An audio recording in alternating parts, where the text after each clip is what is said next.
A few months ago, I was browsing through the church media library and saw a link to a collection of short videos called Restoration Conversations with President Russell M. Nelson.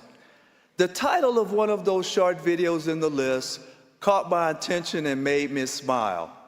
It was called Scriptures Are God's Recipes for Happy Living. I immediately clicked on that 2-minute video and watched President Nelson teach a group of primary kids a simple and powerful message about how to be happy.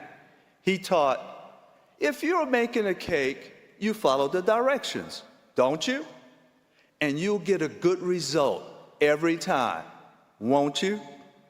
He continued, speaking about turning 95 years old soon. People say, what do you eat? What's your secret?